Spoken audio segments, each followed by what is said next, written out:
Ashama harka fuudhee akkam jirtu hordoftoota jeestuu annagaa kootii isin akkam jirtuu min jirra homaan jennu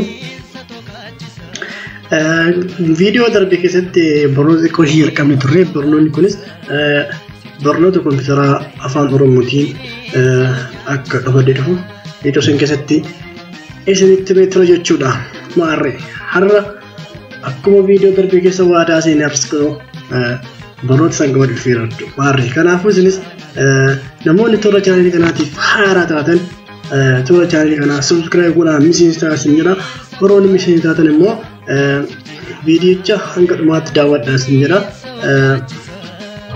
amma kallattii maan gara presentation'itti deemna jechuudha.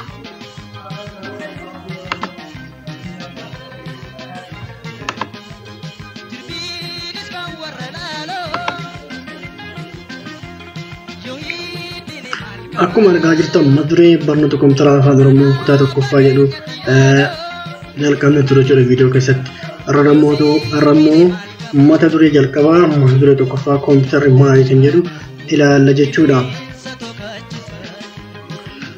Jalqaba kompiitara gabaajee isaarraa yookaan akroonimii isaarraa yookaan kompiitara qubee isaa tana adda adda ifnee ilaalla jechuudha.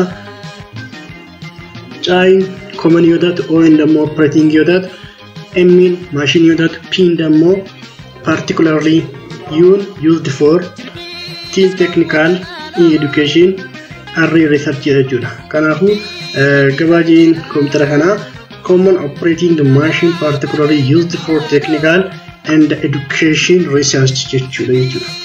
Kana jechuun operating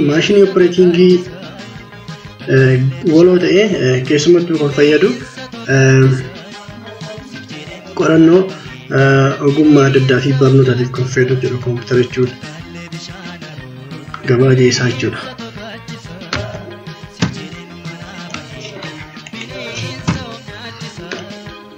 Amma mootii waattis kompiitara kan jedhu ilaalla jechuudha gabaajee isaa ilaalleerraa kompiitara jechuun meeshaa elektirooniksii jechuudha meeshaa elektirooniksii dhalaa.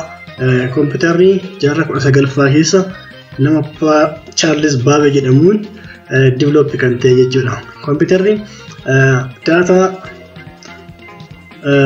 input device irraa fudhatee store godhee akkasumas data store godhe san process godhee adda process godhee booda yeroo nu barbaadnutti output isaa yookaan result isaa bu'aa isaa numara kan kennu jechuudha.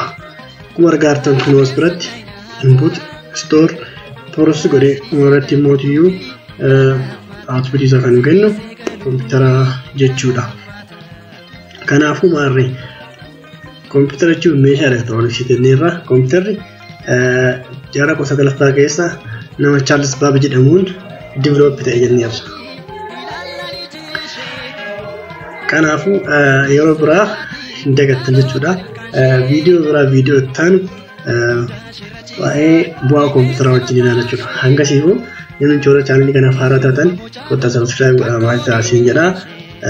Viidiyoo biraatiin wal arginaa yookaan viidiyoo mata dureen isaa bu'aa kompiitaraa jettuun yeroo itti keessa wal argina jechuudha. Hangasittuu bye nagaan naaf tura isin jaalladha.